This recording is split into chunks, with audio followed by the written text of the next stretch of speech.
तो हम पहुंच चुके हैं माँ बगलामुखी महायज्ञ अनुष्ठान में, जहां कल समापन हो चुका है। जहां कल पूरा पंडाल सजा हुआ था, वहीं आज आप देखें कि किस प्रकार से आज पंडाल पूरा विराट पड़ा हुआ है।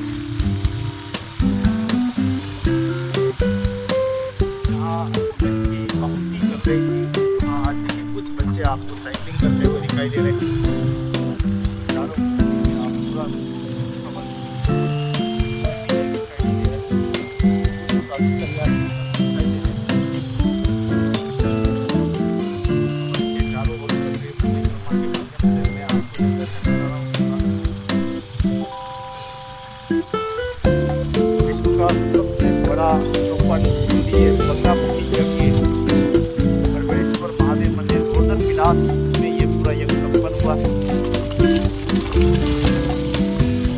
यज्ञ देखिए आप, पूरी नगरवासियों ने और पूरे देश के कोने कोने से भक्तगण सनातनी आए और सभी ने यहाँ पूरा आनंद लिया आहुतियाँ लगाने का।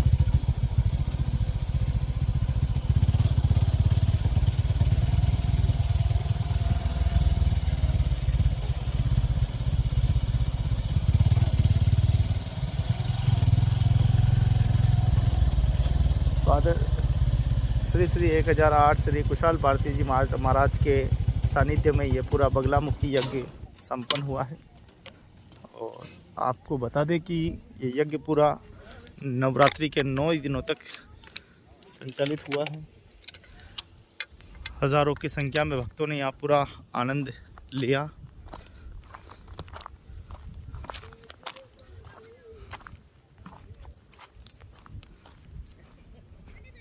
तो 54 कुंडियाँ अंदर बनाई गई हैं। कल यज्ञ का समापन हुआ, नवरात्रि समापन होते ही हुआ। और आप देखें कि पूरे ज्वार जो लगाए गए थे वो ज्वार भी उग कर तैयार हो गए हैं। और अब आपको सिर्फ गौ माता दिखाई दे रही है और यज्ञ की सफाई करते हुए सेवा साधक दिखाई दे रहे हैं। कितने डब्बे यहाँ पर आप देखें घी के इस पूरी आहुति में खर्च हुए।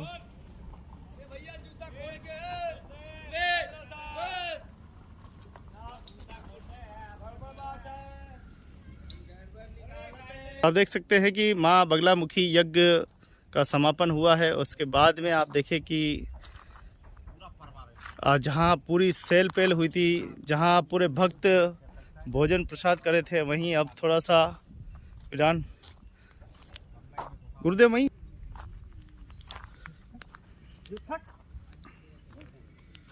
हाँ गुरुदेव, ओम नमो नारायण। ओम नमो नारायण। हाँ जी गुरुदेव, क्या कुछ कहना है? आज भक्तों की भीड़ दिखाई नहीं दे रही है। उदयपुर की जनता के पास तो बहुत माल है, वो क्या करने आएंगे यहाँ? हाँ, तो कैसा रहा ये बगलामुखी यज्ञ का आनंद? महामाई का जग था, पूर्ति हुई। अब आगे उनकी मर्जी है, अब करना क्या चाहती है वो वही ना बताएंगी। हाँ, माँ ही बताएगी। फिर आदमी क्या कर सकता है। तो आप देख सकते हैं कि यज्ञ अब 25 की जगह 27 तक जो है चतुर्मास चलेगा। और बड़बड़ेश्वर महादेव में अभी भी आप देखें कि इसी प्रकार से सेल पेल रहने वाली है। चतुर्मास का ये 5 महीने श्री श्री 1008 श्री कुशाल भारती जी के महाराज जी के नेतृत्व में ये पूरा चतुर्मास बड़बड़ेश्वर महादेव मंदिर में पूरा बीत रहा है।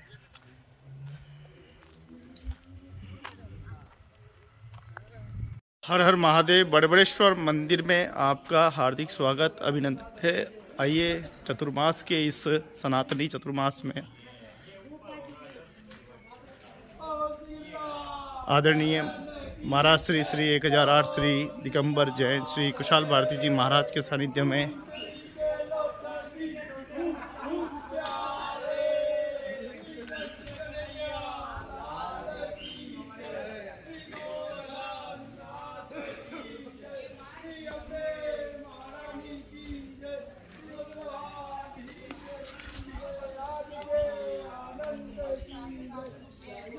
जय गुरुदेव।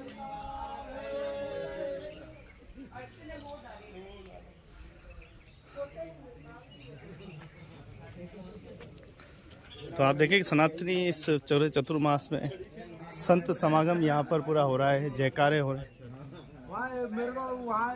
इनके गोवर्धन में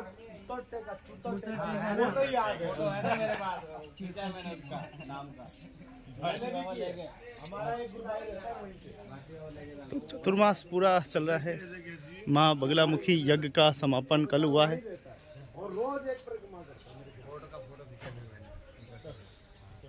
उसका नाम चूतल टेका है। किशन भगवान बैठे होंगे वहाँ हरादी बैठता है 2 मिनट में। 2 दिन फोन करे आपने लगे रहे। मैं वीडियो देखा ना, मैंने बोला ये भी जा रहे उधर उनने बोलने गाड़ी में देखा ना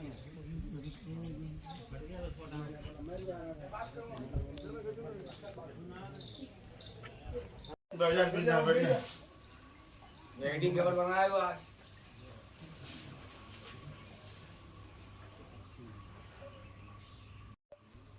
बड़बड़ेश्वर महादेव मंदिर से सीधा दृश्य आप देख पा रहे हैं, जहां पर महाराज श्री 1008 श्री दिगंबर जैन श्री कुशाल भारती जी महाराज से मिलने के लिए भक्त पधार रहे हैं। सभी सनातनी पधार कर आशीर्वाद जो है वो प्राप्त कर रहे हैं।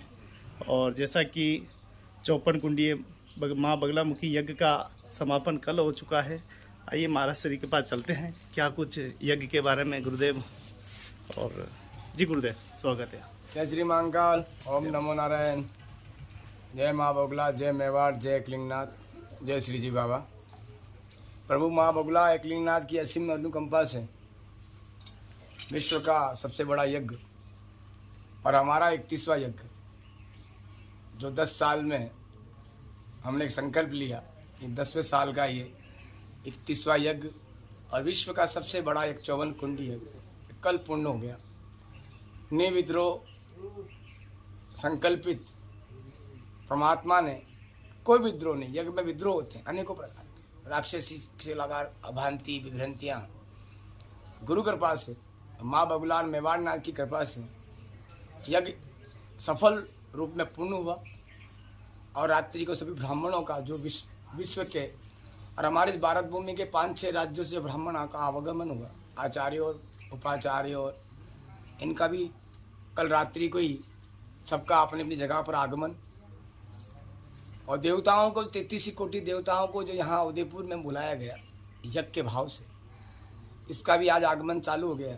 देवता को देवगमन वापिस से कि आप जिस प्रकार से इस भाव से इस उदयपुर का कल्याण करने आए और कल्याण का भाव हम लोगों ने जो रखा आपके प्रति, वो भाव पूर्ण रूप से सफल हुआ।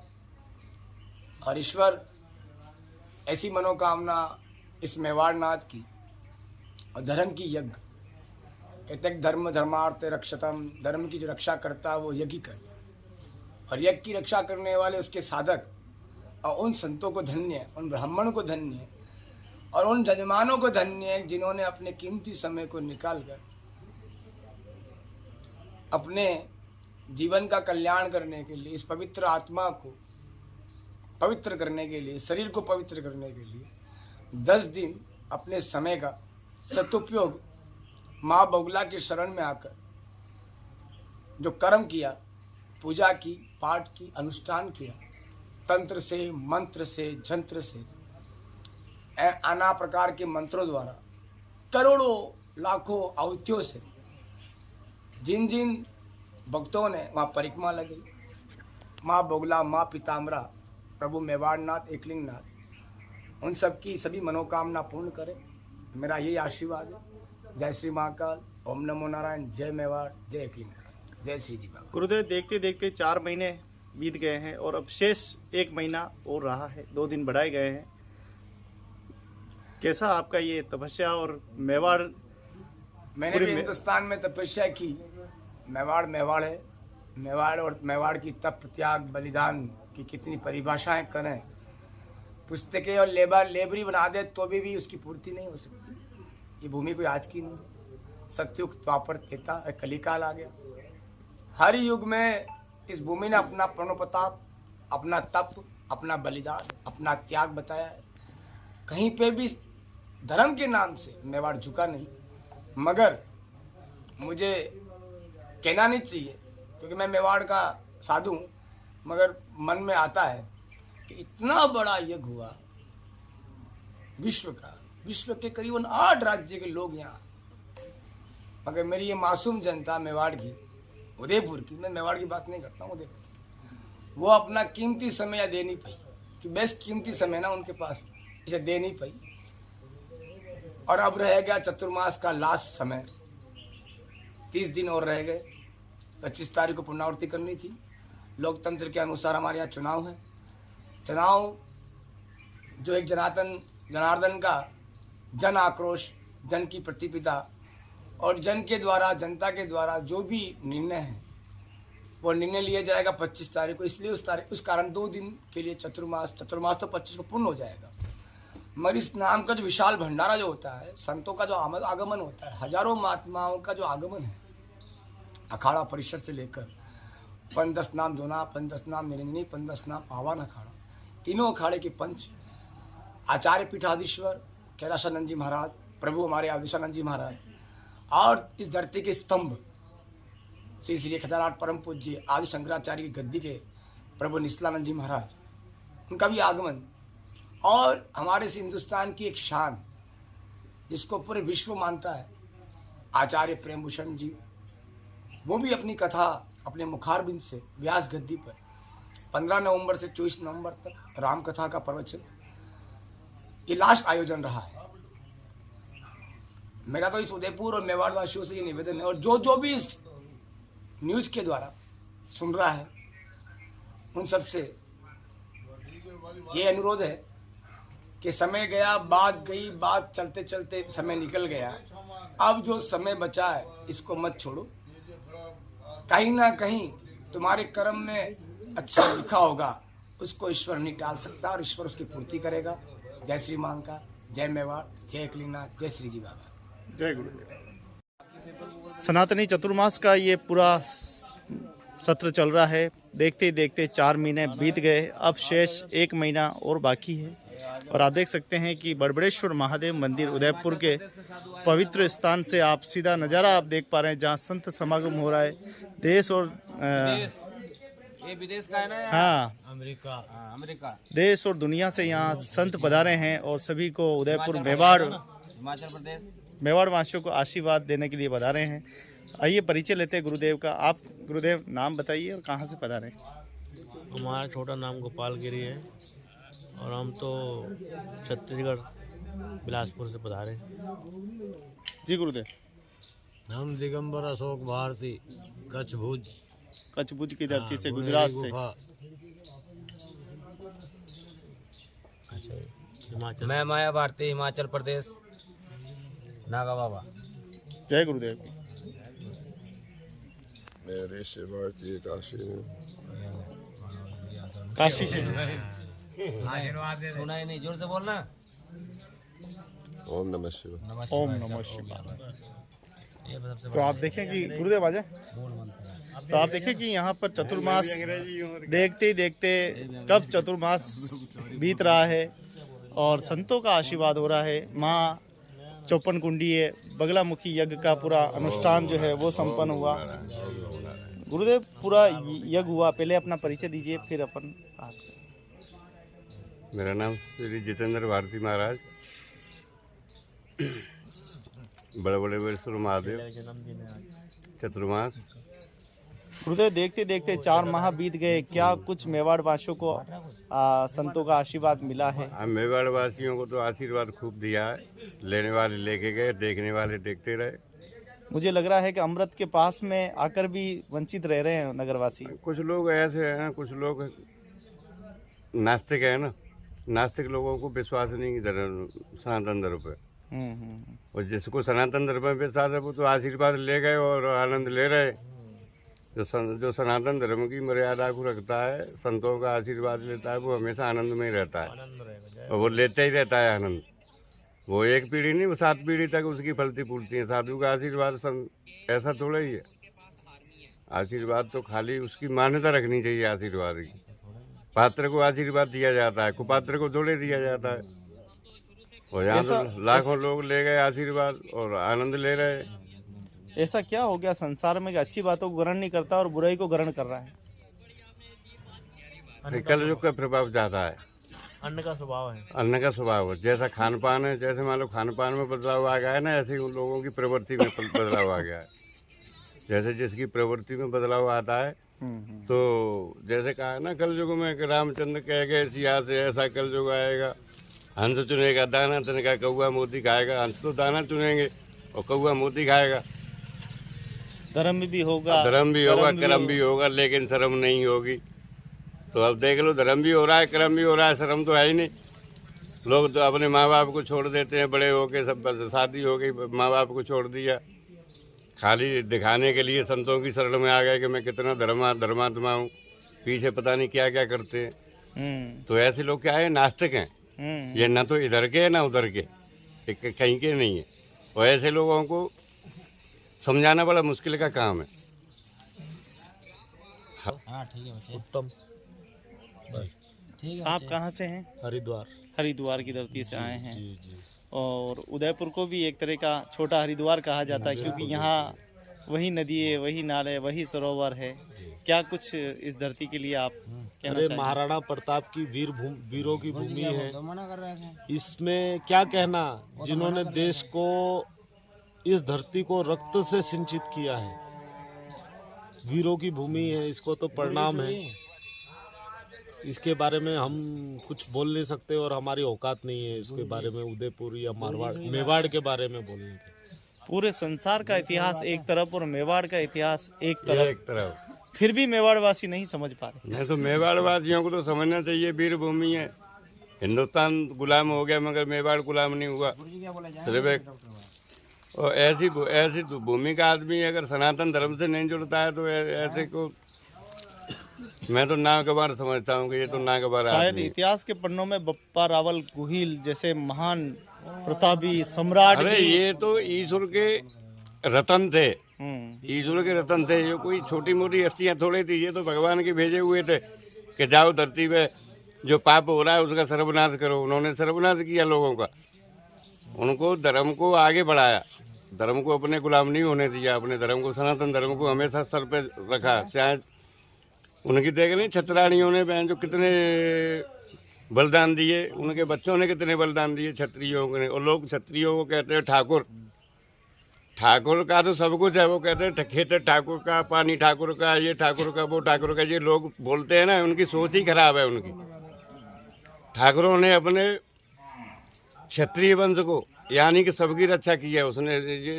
अगर ठाकुर रक्षा नहीं करते तो तुम मजदूरी करने के लिए रहते भी नहीं। अगर ठाकुर नहीं होता तो मजदूरी करने के लिए तुम रहते। सब चीज ठाकुर की इसीलिए है कि ठाकुर ने अपने बलिदान दिया है ठाकुरों ने।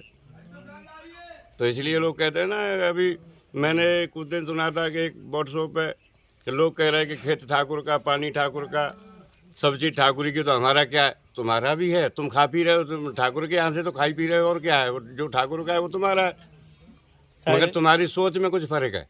शायद ठाकुरदार बलिदान नहीं देते तो ये देश होता ही नहीं, गुलाम होता, आज भी गुलाम होता, और वही अंग्रेज पद्धति चल रही होती। वही पद्धति चल रही होती। और आज हम सनातन धर्म को बढ़ाने की कोशिश करते हैं तो उसे लोग दबाने की कोशिश करते हैं। कुछ पॉलिटिक्स लोग जो है ना, वो जो धर्म के ठेकेदार बनते हैं, वो क्या है कि सनातन धर्म को हमेशा नीचा दिखाते हैं। मुसलमानों के बारे में कोई बोल के दिखाए, देखो वो कौन सा नेता है, वो राम के ऊपर टिप्पणी कर रहा है, कोई किसी के ऊपर टिप्पणी कर रहा है, कोई किसी के ऊपर टिप्पणी कर रहा है। ये कोई सनातन धर्म की वो थोड़ी है। साले तुम हो तो हिंदू, अपने भगवान की तुम आलोचना कर रहे हो, कह रहे हो भगवान है ही नहीं, कल्पने का। जो भगवान नहीं होता तो साले तुम कहाँ से होते? कहीं न कहीं तो ईश्वर है।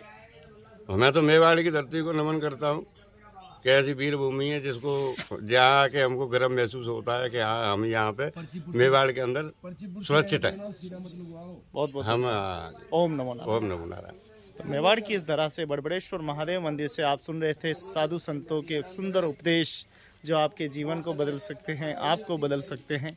आइए सब मिलकर सनातन की रक्षा करें और एक ऐसा कार्य करें जो युगों युगों तक संसार याद करे।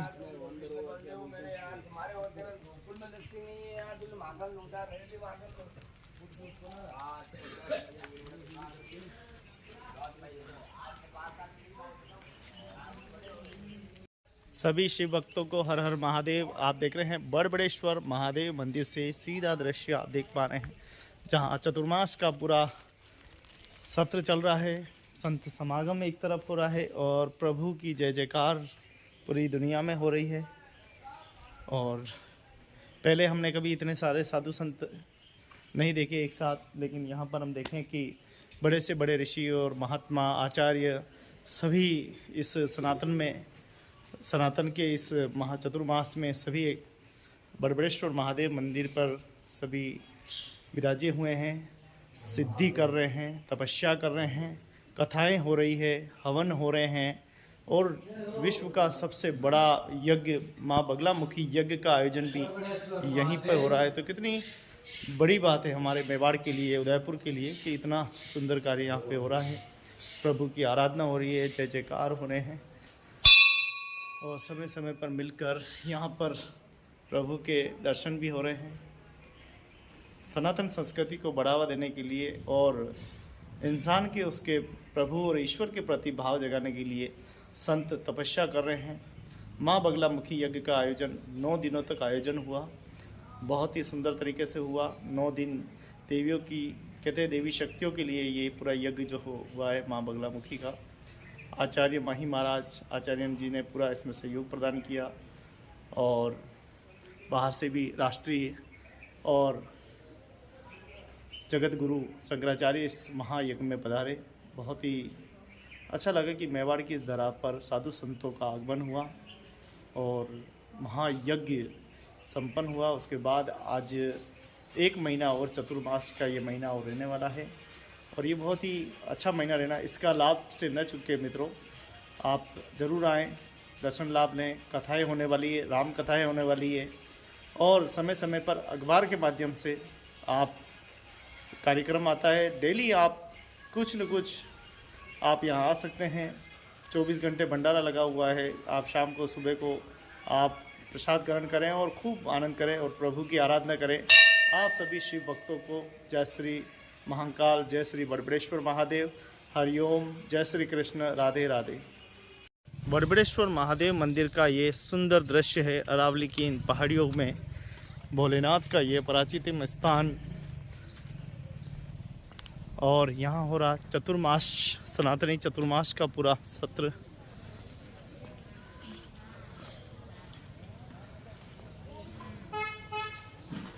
तो पूरे साधु संतों की कुटियाँ यहाँ मौजूद हैं। 4 महीने बीत चुके हैं। तो पूरी प्रांत से आप देखें, पूरे भारतवर्ष से साधु संत यहाँ पधारे हैं। पूरी तपस्या यहाँ पे की जा रही है। देश की खुशहाली और अमन चैन, सनातनियों के लिए भक्ति को मार्गदर्शन का संदेश पूरा यहाँ दिया जा रहा है। सभी संतों की यहाँ कुटियाँ हैं।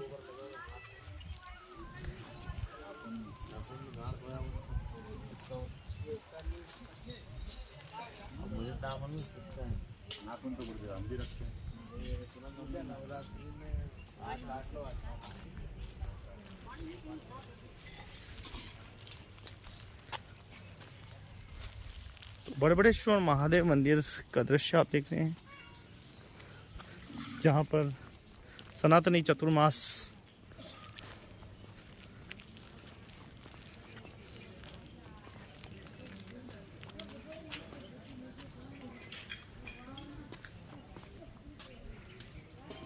बड़बड़ेश्वर महादेव मंदिर उदयपुर से सिटी स्टेशन से 10 से 12 किलोमीटर दूर है।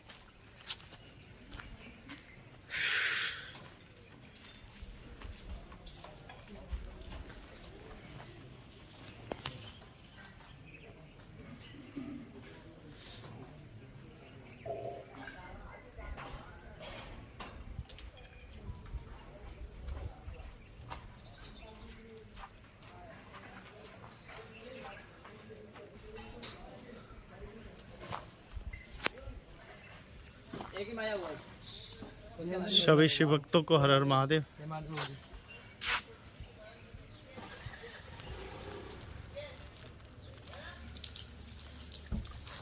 तो चतुर्मास का ये पूरा महीना 4 महीने बीते हैं, अब ये महीना शेष रहा है। आइए भक्तों सभी भक्ति के साथ आनंद में लें। हाँ जी बोलता हूँ ना, कैसा रहा ये 4 महीनों का सत्र? क्योंकि आप तो लंबे समय से यहीं रह रहे हैं, महाराज श्री की सेवा करने का मौका मिला है। जी ठाकुर साहब। जी पूजा करता हूँ महाराज जी के साथ, और अभी 3 महीने हो गए, 1 महीने का चतुर्मास बाकी है। इसमें नवरात्रि का कल दशहरा था जब पूर्ण आहुति हुई थी भगवती की, नव दुर्गा पूजन हुआ था। नव दुर्गा माता जी को जिमा के माता जी को उनके साथ उनके विसर्जन स्थान पर माता जी को मंदिर तो माता जी पधार गए, और माता जी का बहुत बड़ा भव्य प्रोग्राम रहा है यहाँ पे नवरात्रि का। इसमें 54 कुंडी महा बगलामुखी हवन भी हुआ है। इसमें सारे भक्तों के सुख समृद्धि के लिए, शांति के लिए, अच्छे के लिए, और सबको आगे का भविष्य जो आने वाला समय है उसके लिए सबको भगवती अच्छी शक्ति देवे, यही महाराज जी के चरण कमलों से हुआ है। और ये चतुर्मास जो चल रहा है इसमें भी आप सादर आमंत्रित है, सब जने पधारिए, उस चतुर्मास का आनंद लीजिए। और विशेष भगवती की जो कृपा हुई है सब पे, वो बहुत आनंदी हुई है। और यहाँ पे जो उज्जैन के पंडित बुलाए गए थे उनका भी कल ही यहाँ पे उनके लास्ट समापन हुआ था, जिसमें बड़े चारों वेदों से, बड़े मंत्रों से सारों सबका सम्मान हुआ था, और अभिनंदन करके यहाँ से उनको सबको भेजा था। चतुर्मास में सबसे बड़ा जो कार्यक्रम था वो ये 3 महीने के अंदर हुआ है। वो 1 महीना अब वो लास्ट जो बचा है उसमें प्रेम भूषण जी महाराज जी पधारने वाले और राम कथा होने वाली है। वो भी 1 महीना जो है बहुत अच्छा निकलने वाला है और भव्य प्रोग्राम होगा यहाँ पे। तो हम उदयपुर वासियों से यही निवेदन है, और सब पूरे विश्व को, पूरे देश से यही निवेदन है कि आप पधारिए और बड़बड़ेश्वर महादेव की जो सर्व चतुर्मास चल रहा है इसमें आप भाग लीजिए, जिसमें आपका कल्याण होवे, अच्छा बने, आप सब जीवन अच्छा उत्तम होए। 2024-2025 में जो आने वाले चुनावों के अच्छे जो रिजल्ट है वो भी इस भगवती सबको पूरा करने वाले, क्योंकि नरेंद्र मोदी जी की सरकार आने वाली है इस बार भी, और भगवती सबका अच्छा ही होगा और भगवती सब अच्छा ही करेगी। हम सबसे यही निवेदन कर रहे हैं कि सब आप पधारिए और चतुर्मास का आनंद लीजिए। जय श्री राम, जय महादेव, ओम नमो नारायण। तो आप देख सकते हैं बड़बड़ेश्वर महादेव मंदिर का दृश्य, जहाँ पर आप भक्त शिरोमणि से सारी बात सुन रहे थे। बड़बड़ेश्वर महादेव मंदिर का दृश्य आप देख पा रहे हैं। सभी को ओम नमो नारायण, हर हर महादेव। जी परिचय दीजिए अपना। मैं रामपाल अमेटा, मणिदीप संस्थान ज्योतिष केंद्र बोराकने जी उदयपुर। हमारे उदयपुर का सौभाग्य है कि इतना बड़ा विशाल आयोजन महाराज जी के सानिध्य में चतुर्मास के रूप में बहुत बड़ा बगलामुखी साधना का जो यज्ञ हुआ 54 कुंडी, वो विशालकाय हुआ भारत में। और अपने जितने भी हिंदू तीर्थ है उसमें इस यज्ञ का बहुत महत्व है। फिर साथ में हमारे गुरुजी महाराज साहब जो चतुर्मास में विराजमान है, दिगंबर श्री खुशहाल भारती जी महाराज, उनका अपने आप में साधना प्लस भक्तों को आशीर्वाद, प्रकृति के रूप में जितने भी उपद्रव है उनका निवारण होगा। भारत के अंदर सुख शांति संस्कृति की सभ्यता के साथ राम राज्य की स्थापना होने के योग बन रहे हैं, और सतयुगी संकेत होने से ये यज्ञ की परिकल्पनाएं बढ़ती जा रही है। और भगवान ने चाहा तो आने वाले समय में हिंदू राष्ट्र भी घोषित होगा, हिंदू संस्कृति भी जागृत होगी, और दुराचारी आसुरी प्रवृत्तियों का धीरे धीरे नाश होना है, विलुप्त होना संभव है। ऐसे सिंबल ज्योतिषी गणना के अनुसार भी लगाए जाते हैं। और इसी उपक्रम में ये सारे याज्ञिक कर्म, वैदिक कर्म और साधु संतों का सम्मान इस भारत भूमि में वापस होने लगा है। ये अपने देश के लिए सौभाग्य की बात है। और सतत जितने भी साधु संत हैं जिस भी रूप में तपस्या करते हैं, उन सब की तपस्याएँ अपने आप में समय के अनुसार परिवर्तित होती है, जो वर्तमान में के परिप्रेक्ष्य में अभी शुभ कारक संकेत मिल रहे हैं। और उदयपुर नगर के लिए सबसे बड़ा सौभाग्य है कि इतना बड़ा 54 कुंडी महायज्ञ जो है माता बगलामुखी की साधना का है, यम नियम साधना के साथ होता है, पूरा विशालकाय रूप से संपन्न हो गया, जिसकी कल पूर्णाहुति थी। और अपने सारे जगत गुरु वगैरह पधारे थे, सबका आशीर्वाद लिया जनता ने, और मंगल कामना के सहित उदयपुर नगर वासियों को पूर्ण आशीर्वाद मिला, और भगवान की कृपा से आशीर्वाद मिलता रहेगा। धन्यवाद। चारों धर्म है, हिंदू मुस्लिम सिख ईसाई, आखिर सनातन धर्म क्यों इतना पिछड़ गया जिससे हम लोगों को जोड़ने में इतनी मुश्किल हो रही है? सनातन धर्म की एक कमजोरी रही है कि पड़ोस के तकलीफ हो रही है, हमें तकलीफ नहीं है, उसने उसके साथ किया है, हमें तकलीफ नहीं है। सनातन की भावना रहती है कि किसी की आत्मा को कष्ट नहीं लगे। लेकिन भगवान श्री कृष्ण ने कहा है कि जो करता है उसके साथ करना चाहिए, जो नहीं करता उसके साथ नहीं करना चाहिए। भगवान श्री कृष्ण ने कहा है कि युद्ध की परिकल्पनाएं भी अपनी रक्षा के लिए या शत्रु को ख़त्म करने के लिए ज़रूरी होती है। उसी प्रकार से ये सारे गीता जी में और अपने जितने भी वैदिक पुराण वगैरह है उसमें सारे संस्कार लिखे हुए हैं और संस्कृति के अनुसार। और भगवान ने कहा कि जब जब भी आसुरी प्रवृत्तियाँ बढ़ जाएगी तब तब पुनः धर्म की स्थापना के लिए ऋषि मुनि के रूप में कोई न कोई दिव्य शक्ति जागृत होगी। वो होगी मनुष्य योनि में, पता नहीं लगेगा, लेकिन वो सारी परिकल्पनाएं समय के अनुसार अपने आप व्यवस्थित होती है।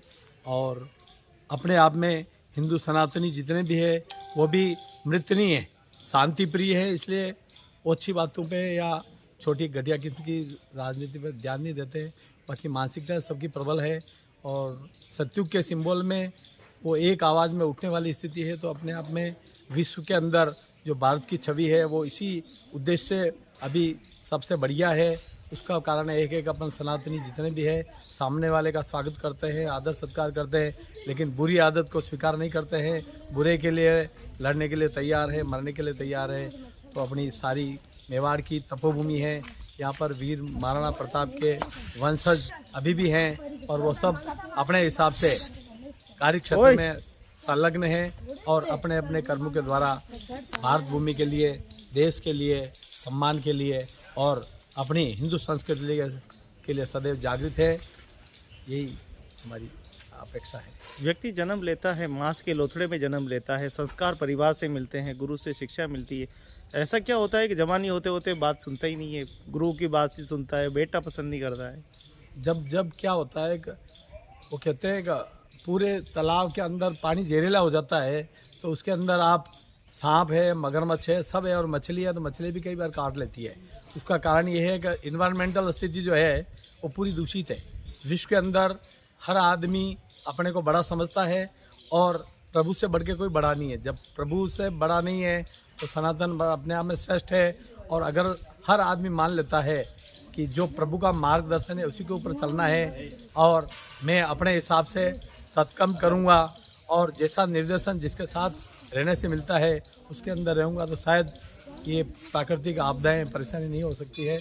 ऐसे कुछ ही हो गए। आज ये ऐसी स्थिति हो गई है कि माता पिता को कष्ट देकर अमरनाथ जा रहे हैं, वैष्णो देवी जा रहे हैं, बड़बड़ेश्वर के चरणों में क्या धोख लगने से क्या उसके लग रहा है कि उसको प्रतिफल मिलेगा? नहीं, वो जो वैदिक संस्कृति कहती है कि पहला गुरु माँ होती है जो आपको 9 महीने तक घर में रखती है। उसके बाद जन्म के बाद कुछ दायित्व पिता का होता है और पिता माता सबसे पहले गुरु है।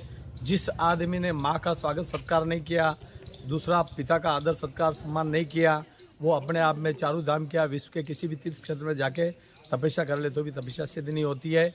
और बाकी ये है कि सबसे पहले जो गुरु है उनका आदर सत्कार सम्मान होना चाहिए, जितना हो जाए।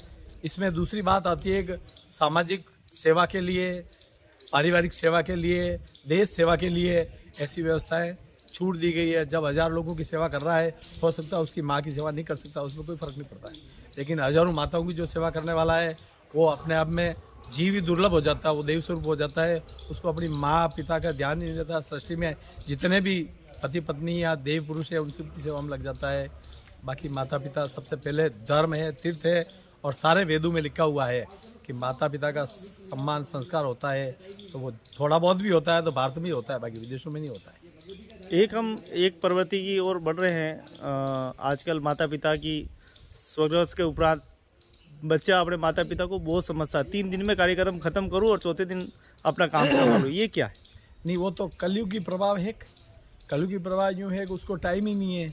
जब माता पिता जिंदे हैं तो भी ये व्यवस्था है कि वो संभाल नहीं पाता है, फ़ोन पे कह देता है वो दवाई ले लेना, उस डॉक्टर के पास चले जाना। 9 महीने पेट में रखने वाली के लिए 3 दिन और जन्मदाता के लिए जिसने जिंदगी बनाई है उसके लिए तो 3 दिन। ये क्या आपको ठीक लग रहा है? नहीं नहीं, गलत है। लेकिन अब उसकी भावनाएं हैं, समय की परिस्थिति है, उसमें अपन उनकी भावना को आहत नहीं करते। लेकिन मैं तो ये कहता हूँ कि वो 3 दिन भी नहीं करे चले, लेकिन जीते जी उनकी इतनी सेवा करे कि वो आगे किसी भी योनि में जावे लेकिन उनको माता पिता के प्रति आशीर्वाद बना रहे और उनकी आत्माएं भी प्रसन्न है कि हमारे बेटे वंश में हैं जो हमारे को समय पर संभाला, बड़ा किया, हमारी सेवा चाकरी की और हमारे परिवार को ऐसी आत्माएं अदृश्य रूप से आशीर्वाद देती है।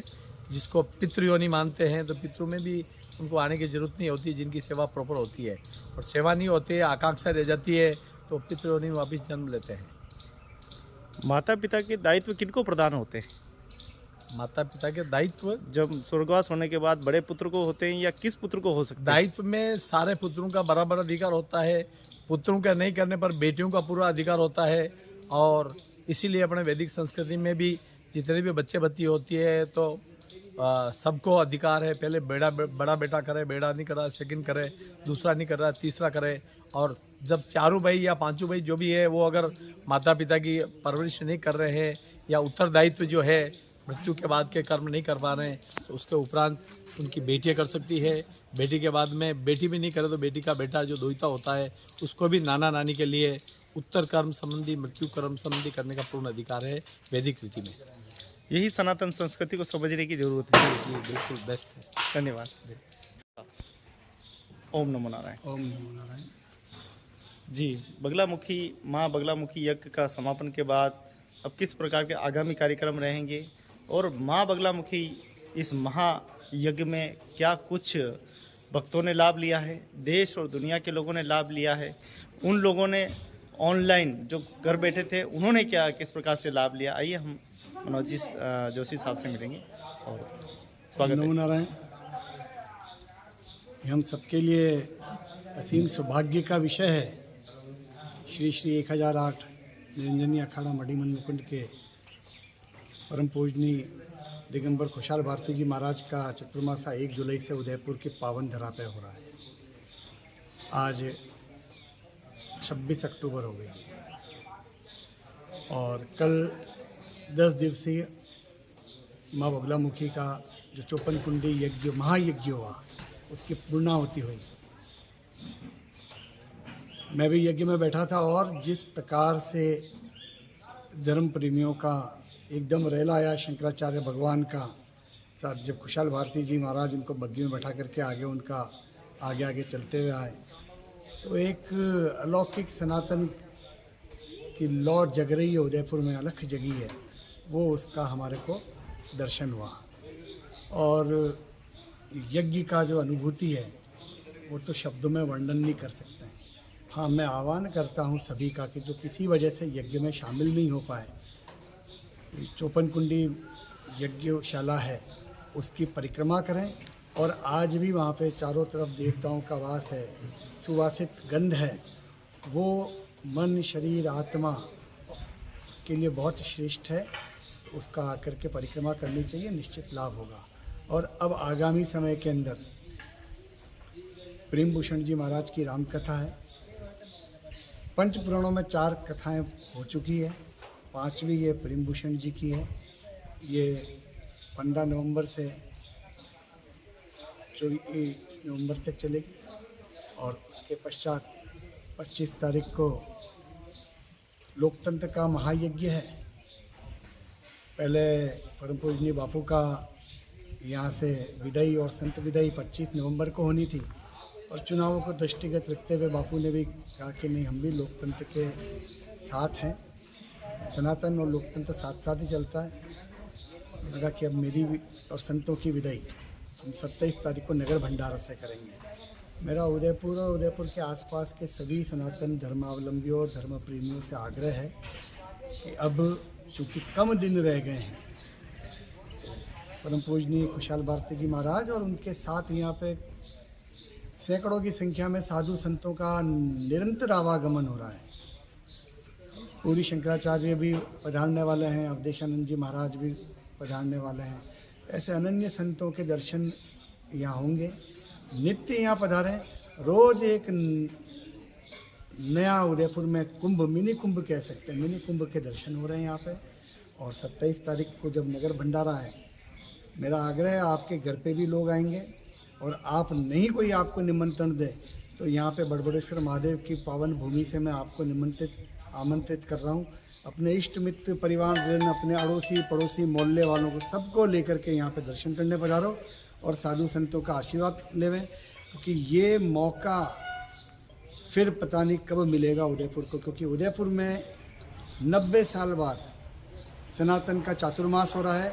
और हमारा सौभाग्य है कि परम पूजनीय खुशहाल भारती जी महाराज जो पिछले कुंभ के ध्वजवाहक थे, आप सबने वीडियो में देखा होगा, एक दुबला पतला साधु बहुत ऊंचे ध्वज दंड पे ध्वज लेकर के चढ़ रहे हैं और अगले कुंभ के सेनापति हैं।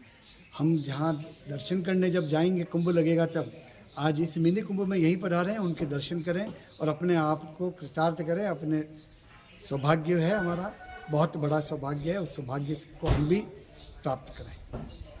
माँ बगलामुखी महायज्ञ का समापन हो चुका है, लेकिन फिर भी आज भी देखें सभी सनातनी परिक्रमा अभी भी लगाते हुए दिखाई दे रहे हैं।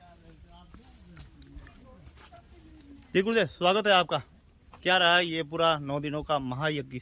9 दिनों के महायज्ञ में देश विदेश से कई प्रखंड पंडित यहाँ पर पहुँचे थे। यहाँ पर माई बाबा कामाख्या देवी से जो हमारे गुरुदेव हैं वो पधारे थे, कोलाचार्य जी पधारे हैं, साथ में हमारे अमित भैया गुजरात से आए हैं। पूरे मंत्रोच्चार से 9 दिन तक लगभग 150 ब्राह्मणों ने इस यज्ञ को संपन्न कराया। आज एकादशी है, लोगों में आज भी परिक्रमा करने का जो मेल है वो बढ़ता जा रहा है, लोग परिक्रमा लगाते जा रहे हैं। ऐसा कहा जाता है इस यज्ञ के बारे में कि यह उच्चाटन, स्तंभन, वशीकरण, व्यापार, नौकरी, बीमारी यानी कि सभी प्रकार की चीज़ों को यह संकलित करके अपने आप में ठीक कर देता व्यक्ति को। तो यानी कि माँ बगलामुखी की भक्ति करें। माँ बगलामुखी का एक मंत्र है ह्रीं नमः, आप अपने आप जाप करते रहें और इसका प्रभाव देखें और आनंद लेते रहें। धन्यवाद। हमारे साथ में अमित जी हैं, पंडित जी। ये बगला माई का यज्ञ था और इस यज्ञ में बहुत ही बड़े बड़े लोग, छोटे छोटे लोग और साधु संत ब्राह्मण सभी का आगमन हुआ और ये 9 दिनों में सभी को आनंद भी आया और यज्ञ सफल हुआ।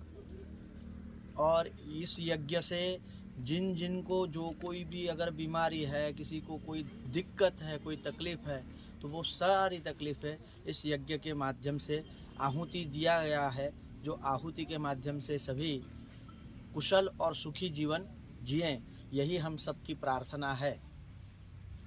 धन्यवाद, बहुत बहुत धन्यवाद। तो चतुर्मास का ये 1 महीना और बाकी है, आप भी आ सकते हैं, लाभ ले सकते हैं और इस महायज्ञ के चारों ओर परिक्रमा लगाकर आप भी अपने कष्टों का निवारण कर सकते हैं। देखिए हमारे साथ में सनातनी आगे जी, कैसा लग रहा है इस महायज्ञ की परिक्रमा करके? कैसा? बहुत अच्छा लग रहा है सर, और अच्छा महसूस हो रहा है। और 84 बगलामुखी यज्ञ का आगाज जो हुआ उसमें मुझे निमंत्रण मिला था 7 दिन के यज्ञ में होती, पर समय भाव इसकी वजह से वरना बहुत अच्छा महसूस हो रहा है। और अपना उदयपुर से बहुत अच्छी बात है ये, जिसमें अपने इतना बड़ा यज्ञ यहाँ पे हुआ है जो वास्तव में सराहनीय और बहुत महत्वपूर्ण है। पहले के समय में ऋषि मुनियों द्वारा ही किया जाता था और अभी ये हुआ, बहुत बड़ी उदयपुर वासियों के लिए खुशी की बात है। इतना बड़ा महायज्ञ जो अपने उदयपुर में संपन्न हुआ बड़बड़ेश्वर महादेव के सानिध्य आंगन में।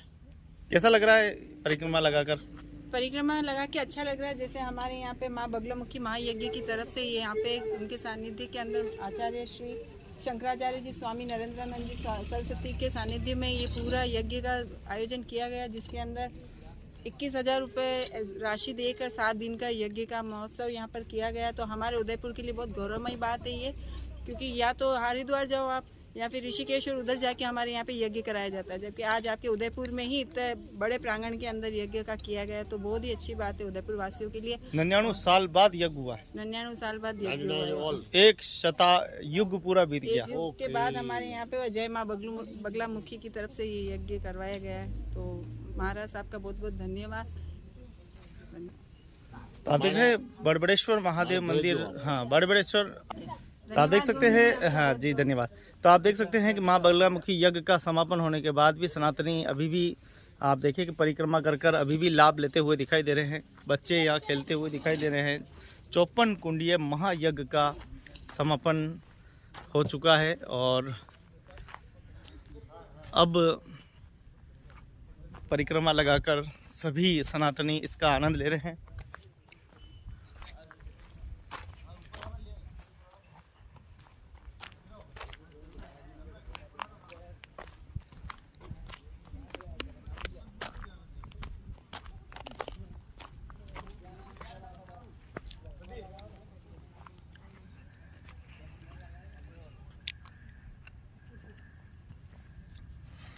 तो माँ बगलामुखी 54 कुंडिया यज्ञ का आयोजन नवरात्रि के 9 दिनों तक आयोजित हुआ और 9 ही दिनों तक माँ मध्य देवी की राम कथा का जो है वो आयोजन हुआ और 9 दिनों के नवरात्रि समापन के बाद महायज्ञ का समापन हुआ। सभी भक्तों का धन्यवाद, सभी ऋषि संत सभी को नमन।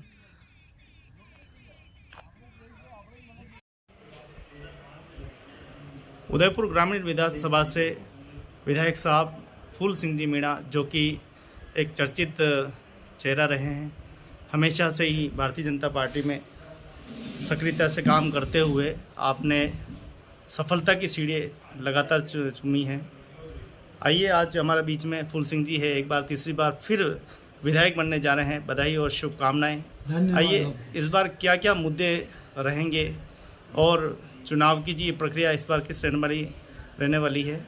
मिलते हैं फूल सिंह जी मीणा साहब, विधायक ग्रामीण उदयपुर।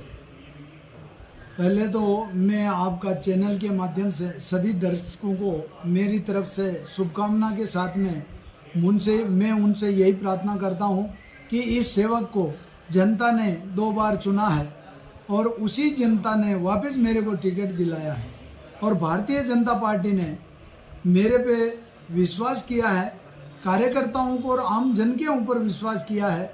तो उस पर हम 10 साल से जो काम कर रहे हैं, जो काम हमारा जो बाकी रह गया है उसको वास्तव में ये सरकार बदलने से मैं उसको पूरा कर नहीं पाया। उसके लिए मेरे को अब की बार जनता ने पूरा आशीर्वाद देने का मानस बना लिया है और हमारा बूथ अध्यक्ष और हमारा इकाई अध्यक्ष और पन्ना प्रमुख तक ने कमर कस ली है कि इस कुशासन को उखाड़ कर फेंकने के लिए अब की बार रिकॉर्ड तोड़ मतों से जिताने का उन्होंने मानस बनाया है। इसलिए मैंने उनके जो भी छोटा मोटा कोई काम रह गया है, इसमें बड़ा काम ये रह गया है मेरा पट्टे का। पेरा फेरी एरिया के अंदर आज भी पट्टे के बिना लोग वंचित है और सरकारी योजना का कोई लाभ नहीं ले पा रहे हैं। उस योजना का लाभ देने के लिए पट्टा मांगते हैं तो वो नहीं मिल पा रहा है। पट्टा हो तो हमारे विधायक फंड का पैसा भी वहाँ पर लग सकता है, चाहे सामुदायिक भवन हो और चाहे कोई सार्वजनिक रोड बनाना हो या कोई और हैंड पंप है या कोई हमें वहाँ पर पनघट लगाना चाहते हैं या ऐसा कोई विकास करना चाहते हैं तो सब वहाँ का पट्टा मांगते हैं। नहीं तो यूआईटी के चक्कर काटते रहो। 10 साल से हमारे प्रधानमंत्री आवास भी हम वहाँ पर नहीं बना पा रहे हैं। अब उनको ये कहते हैं कि बोला का आप पट्टा लेके आओ।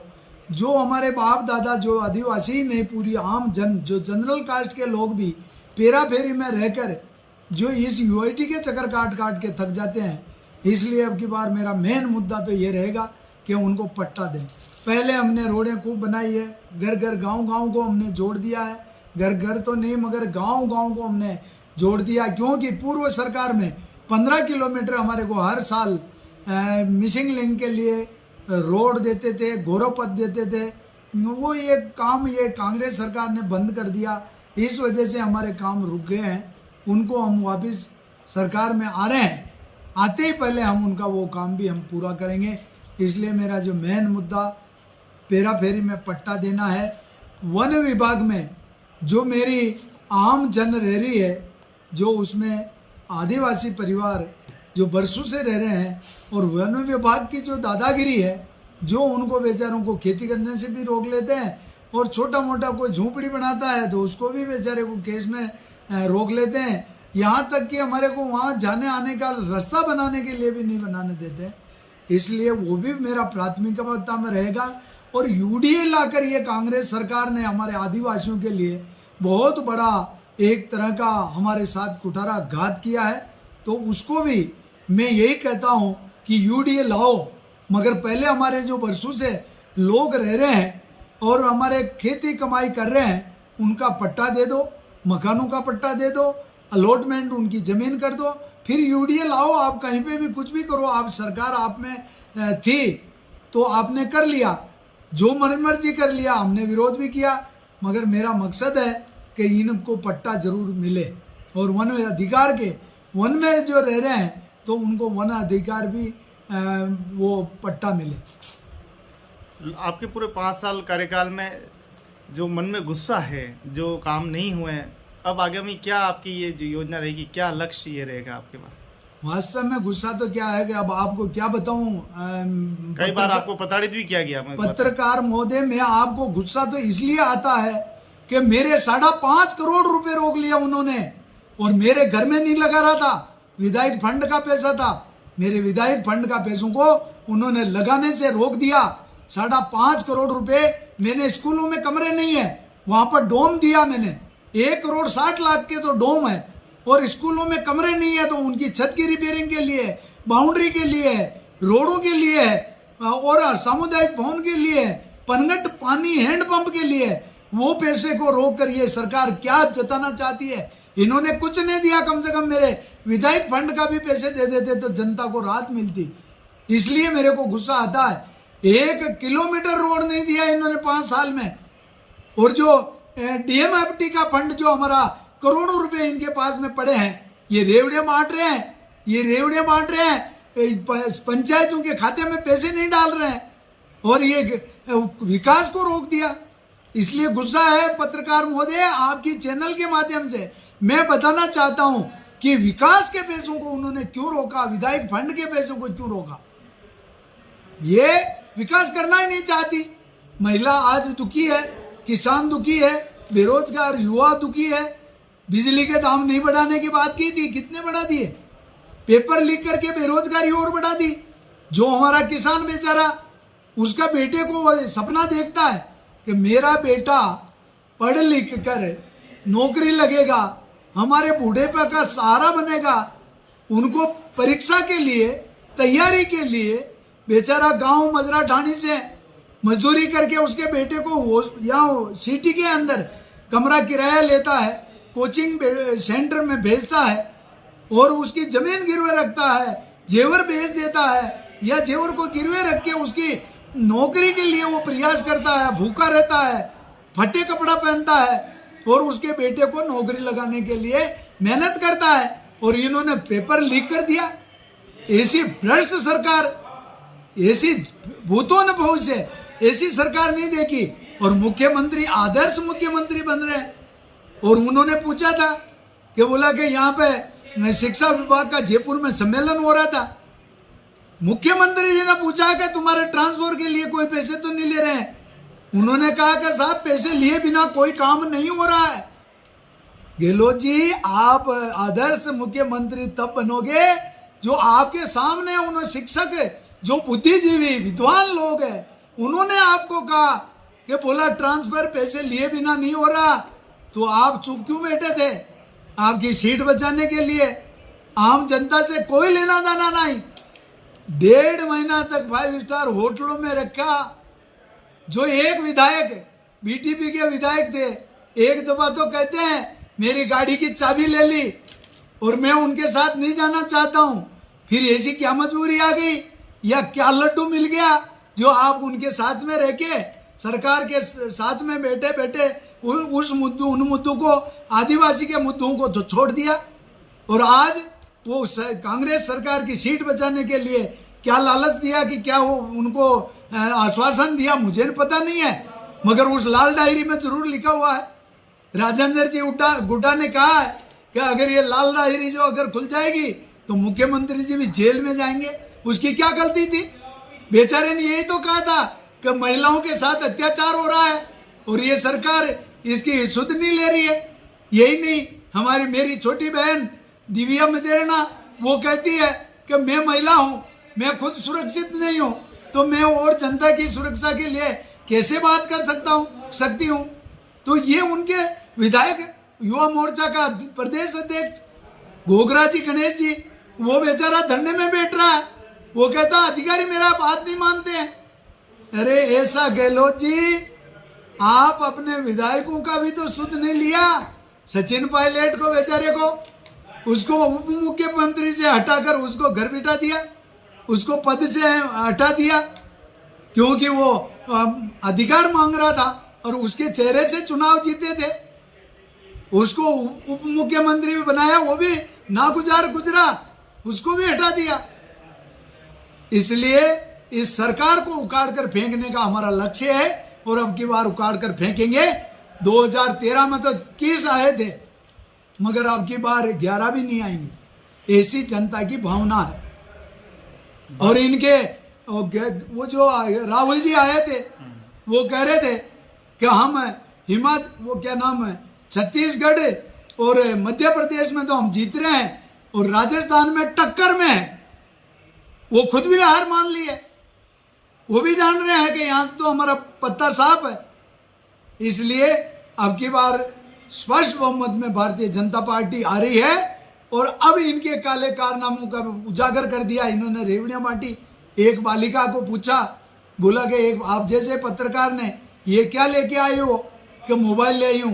कि ये मोबाइल किसने दिया, कि सरकार की योजना से दिया। तो ये गहलोत जी बांट रहे हैं कि हाँ मुख्यमंत्री तो वही है। तो क्या है, ये वोटों का लालच में दे रहे हैं, वोट लेने के स्वार्थ के खातिर दे रहे हैं। तो हो सकता है यही उनकी मानसिकता होगी। तो क्या आप भी कांग्रेस को वोट देते हो, दोगे? कि नहीं, मैं नहीं दूंगी, पहले भी बीजेपी को दिया था और अब भी दिया था। तो क्या ये मोबाइल लाए हो, ये तो योजना में आया है, सबको दिया, इसलिए मेरे को भी दिया, लिया ही, सरकार की योजना में है। तो वो कोई उनके घर से नहीं दे रहे हैं, टैक्स के पैसे थे और उनको टैक्स के पैसों से उन्होंने लोगों की सुविधा के लिए दिया है, मगर ये भी उनके लिए उल्टा पड़ा। आज 5 महिला को मोबाइल दिया और 50 महिला नाराज हुई है।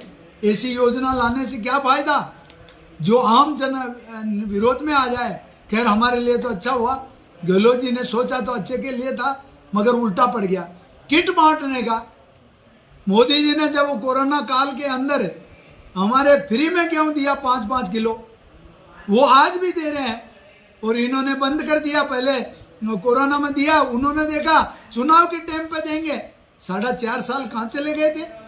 4.5 साल तक ये जो फोकट की रेवड़ियां बांटने 4.5 साल पहले कहते हैं ना, देते तो जनता समझती कि नहीं, इन्होंने हमारे लिए ही ये योजना निकाली है। ये 2013 में भी रेवड़ियां खूब बांटी, उसका रिजल्ट क्या रहा? 21 पे लाके समेट दिया। तो वही हर्ष ये 2023 में होने वाला है। आइए आज मिलते हैं ग्रामीण विधायक फूल सिंह जी से, जिन्होंने उदयपुर 2 पैसे कमाने के लिए उदयपुर शहर में आए थे, लेकिन आज कई बार आप पार्षद भी रहे हैं, आपकी कार्यशैली अच्छी थी, आप लीडर अच्छे थे, आप अच्छे वक्ता थे शुरू से ही, और पार्टी भारतीय जनता पार्टी में आपने कदम रखा और सीढ़ी दर सीढ़ी चढ़ते हुए आपने ये मंजिल।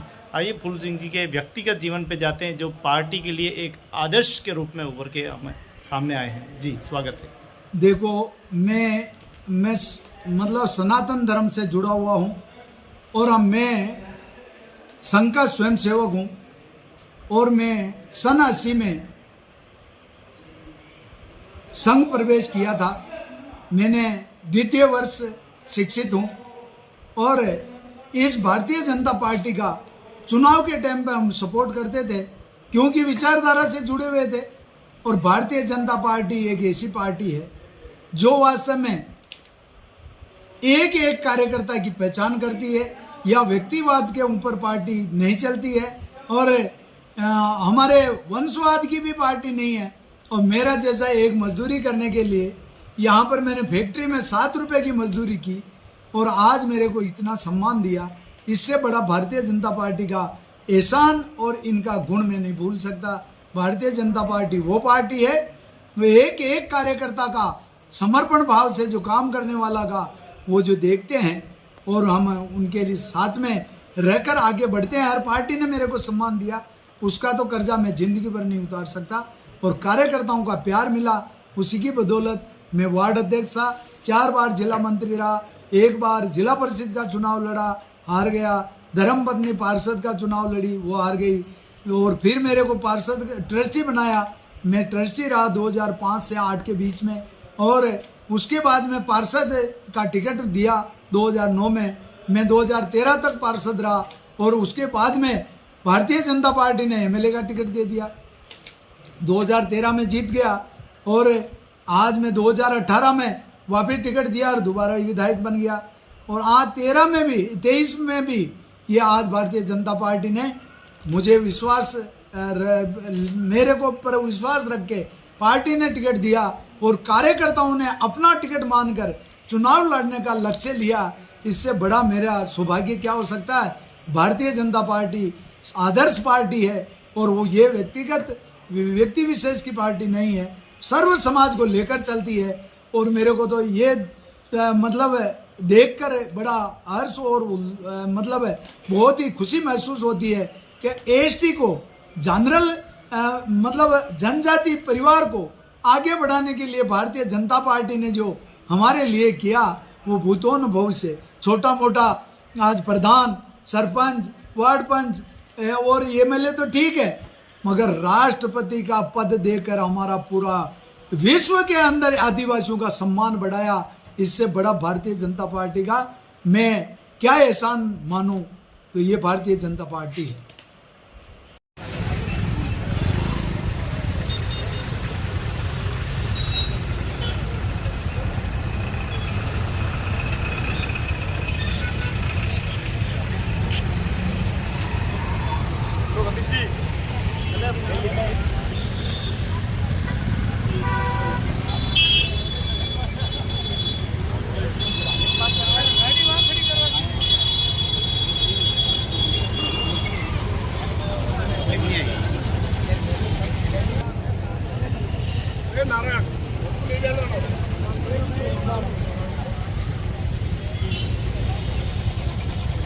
मतदाता जागरूकता के लिए रैली निकाली जा रही है उदयपुर के कलेक्ट्रेट परिसर से।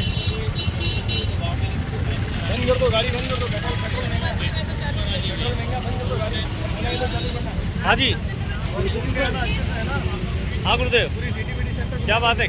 बस आनंद है कि मतलब बड़ा मन पसंद हो रहा है इस रैली में शामिल होकर। पौने 4 साल से प्रतिदिन एक व्यक्ति को कम से कम मतदान की वेट कर रहा हूँ फोटो से, इसके लिए मुझे स्पेशली बुलाया।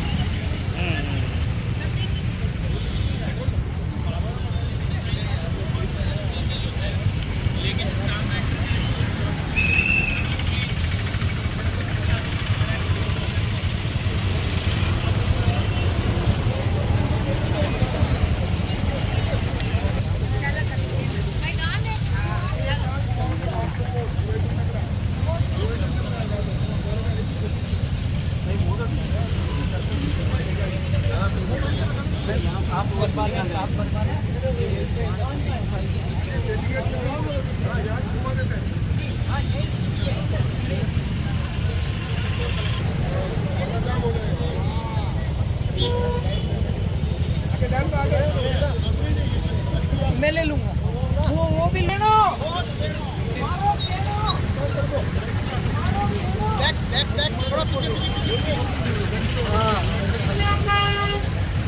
मतदाता जागरूकता के लिए कलेक्टर साहब हरी झंडी दिखाएंगे।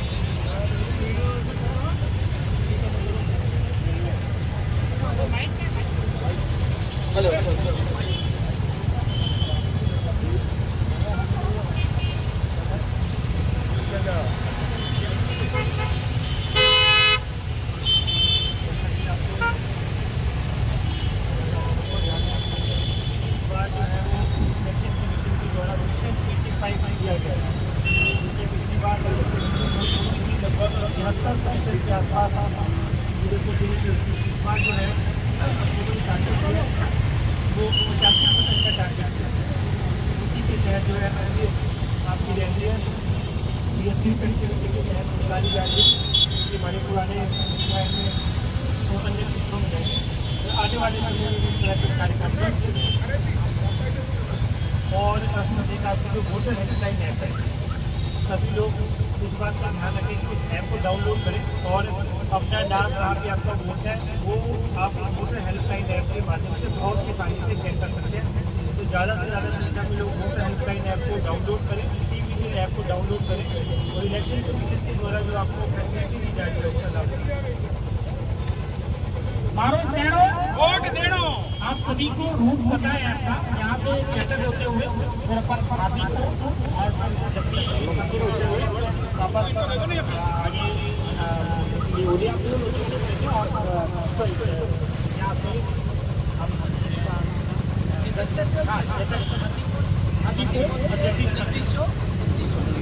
पटेल सर्कल होते हुए पटेल सर्कल होते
नमस्ते। पहले तो आपके चैनल का मैं धन्यवाद देना चाहूँगा।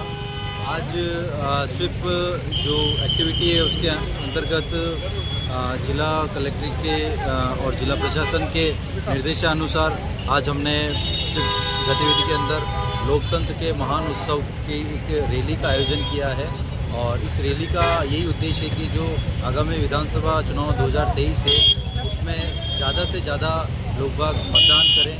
मतदान की तिथि है 25 नवंबर और हमारा जो इसका उद्देश्य भी है कि ज़्यादा से ज़्यादा मतदान का जो प्रोग्रेस है वो बढ़े और इससे मतदाता जागरूक हो और मतदान करें। नमस्कार। आज कलेक्टर साहब निर्वाचन आयोग की तरफ से एक मोटरसाइकिल रैली निकाली है हम लोगों ने और सबका उद्देश्य यही है कि कम से कम 90% वोटर्स अपने घरों से निकले और सही चुनाव करें, जो देश के लिए काम करे, जो अपने समाज के लिए काम करे, जो अपने शहर के लिए काम करे उसको वोट करें। और इसका मकसद यही है रैली का कि जागरूक हो घरों से। कई लोग कहीं 50%, कहीं 60%, कहीं 70% होता है, तो कम से कम 90% वोट होना चाहिए। ये सब हमारी आप सबसे दरख्वास्त है। बहुत बहुत धन्यवाद, बहुत बहुत धन्यवाद। इसके बाद भी एक रैली और निकालेंगे हम रॉयल मोटर्स कंपनी की तरफ से, तकरीबन 100 मोटरसाइकिल्स जागरूकता के लिए हम निकालेंगे। इसकी तिथि तय होती है, कलेक्टर साहब जैसे ही फरमाएंगे हम उसको करेंगे। धन्यवाद। उदयपुर के BN रोड, कुमारों का भट्टा रोड का खूबसूरत दृश्य। Udaipur smart city, Udaipur.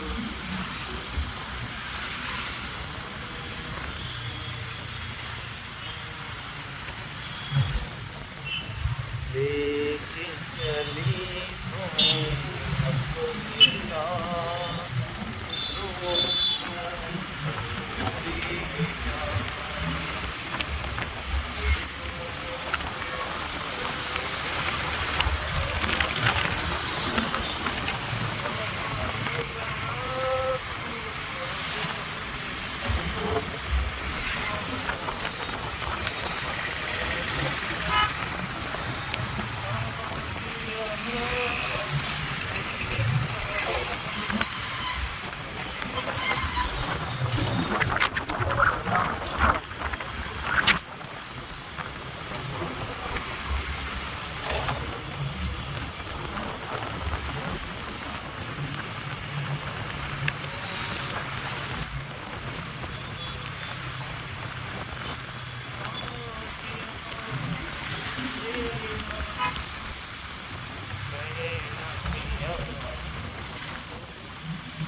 अनजान है कोई, कोई सजना है